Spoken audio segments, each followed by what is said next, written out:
right, here we all be again. This will be the last one of the season.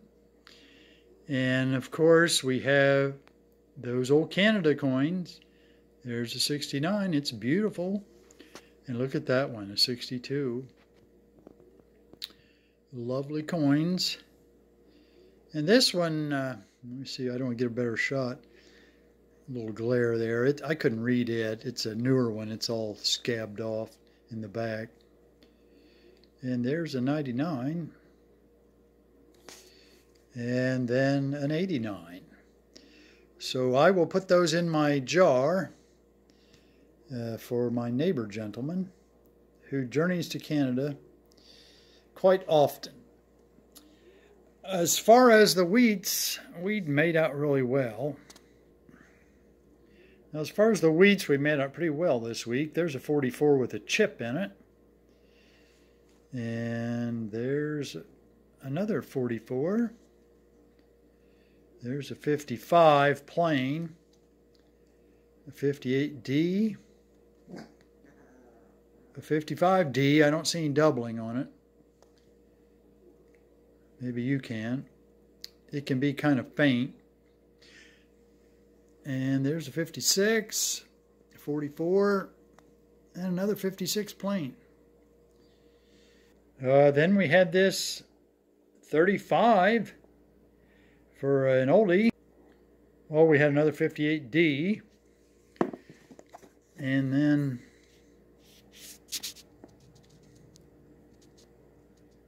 another 1940 plain. And then we have the crowning jewel here. That is an S, 1925 S. I'll post what the manages were on it. I don't think they were real low. And there's Abe's backside. So the Wheaties flowed. Then I have some honorable mentions here. I have this toned one. I think you'll like this on the 64. I'll see if I can make it work. Come on, baby. That's a 64, and it has a bizarre toning to it. Camera doesn't do it justice. And then I only got one second generation S, a 71. And then Honest Abe.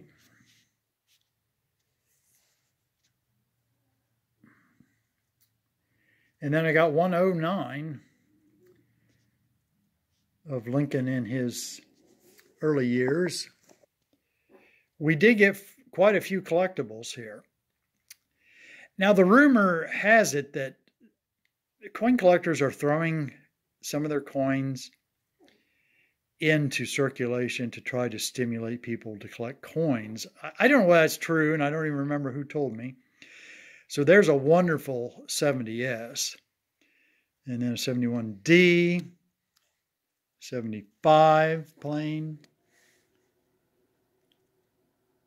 and that's a 79. No, it's a 74, 79, and there's a 73.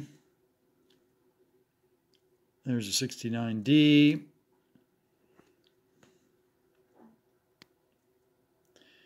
And then to the right, a 75.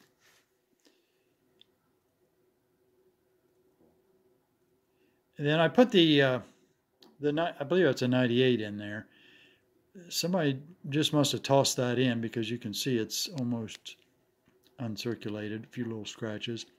There's an 81D to my right, and then another 77, and then some other beauties. I'm not sure what's on Abe's ear there. And of course the 73. And you have that. Now, for some real winners.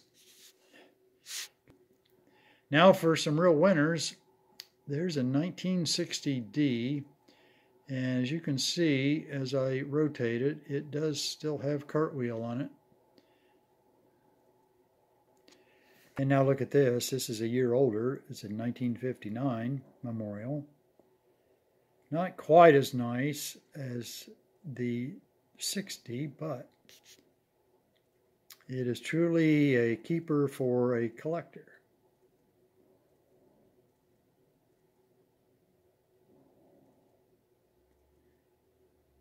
There you go. I believe that's all I have for you. I don't think I've forgotten anything. I'm going to do a little piece on the 82s so we can understand that better. The 82s, there were 8 different varieties, so it's a little complicated.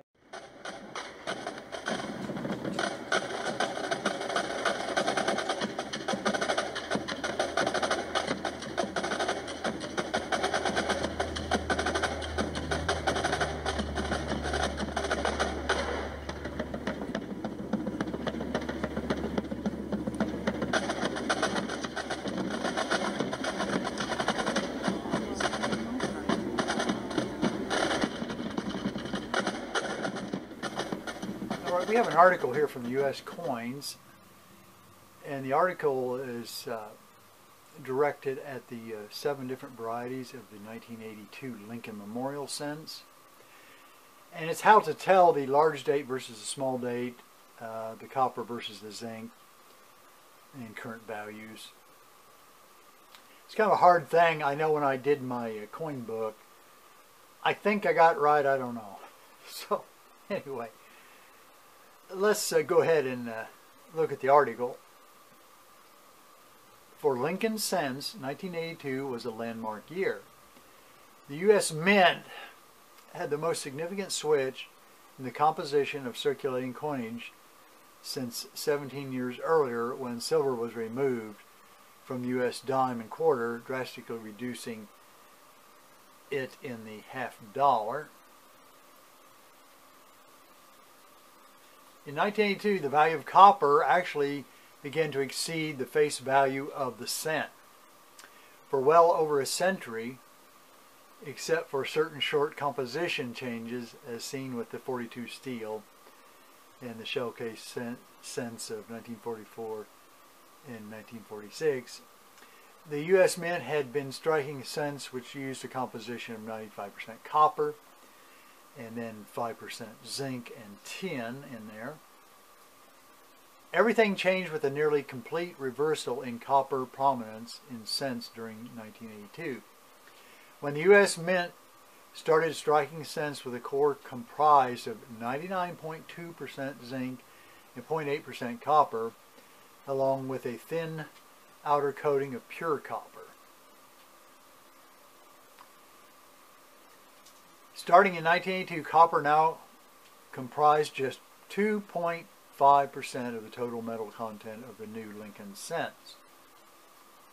The interesting thing about the cents released in 1982, none of them were struck in the now current prominent zinc composition. Billions of 1982 cents were struck from old copper composition from January through September of that year. Zinc cents were first struck late in the year, in October of 82. And to top things off, modifications to the die actually led to some 1982 cents bearing a so-called large date and others having small dates. The large date versus the small date, 1982 cents. Large date 1982 cents can be distinguished from the small date 1982 cents rather easily with a good eye and a magnifying glass. There is a difference in how the numbers appear on the 1982 cent. The top of the numbers all align on the small date, penny. The large date variety shows the 2 and the 8 looking both particularly fuller and also rising a little higher than the 1 and 2. Copper versus zinc, 1982, Lincoln Memorial cents. It's fairly easy to tell the difference between the mainly zinc and the mainly copper 1982 cent by weight. The copper cent weighs 3.11 grams and the zinc weighs only 2.5 grams. If you can find a really sensitive gram scale which measures weight to the hundredths, you should have no problem differentiating between the zinc and the copper in the 1982s. If you cannot get access to a scale, that will read the weights accurately, I have heard of something called the drop test. And then he goes on and says he doesn't particularly like it. However, I think it works. I've used it. There's a different sound in the copper and the zinc when it hits a hard surface, and you want to use like a tabletop. It's more of a thud sound with the copper, whereas the zinc just has a lighter sound to it when it hits. Okay, so these are the 7 different varieties. And you see the large date, the small date. The large date in copper, the small date in copper, and then the D in copper, large date, which is Denver. And then the zinc large date, and then the zinc small date, and then the zinc large date, and then the zinc small date. So there were 4 in zincs and 3 in copper. All right, so there's the 1982 copper large date. And I believe I have that right. The 8 and the 2 appear to be a little taller. And it does drop with a thud. I don't have a scale.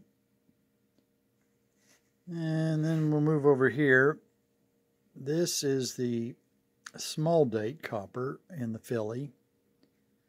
And that looks right. And then here's the 82 zinc large date.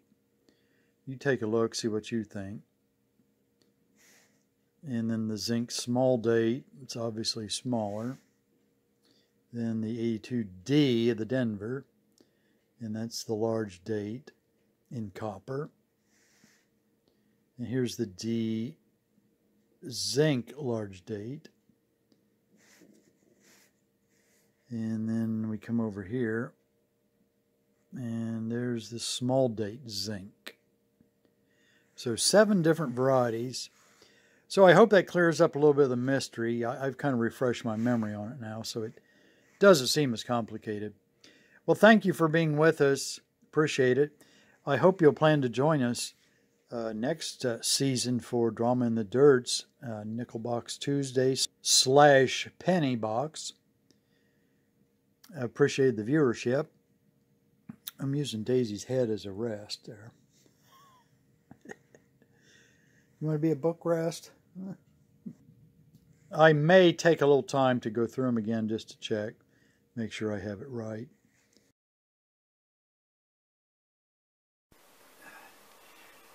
All right, as a little side article on the 82, there has been discovered, and as a matter of fact, the coin sold at Stack's Bauer for $19,000, I think it was.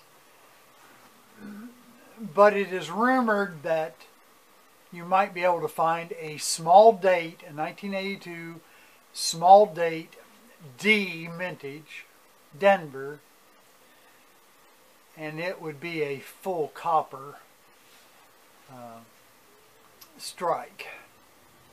Apparently some of the planchets in Denver, the coppers, ended up with a small date. So all I can tell you is check your change if you decide to hunt. But it says there's only been 1 discovered so far, so. Focus. Focus. Come on. Come on, you can do it.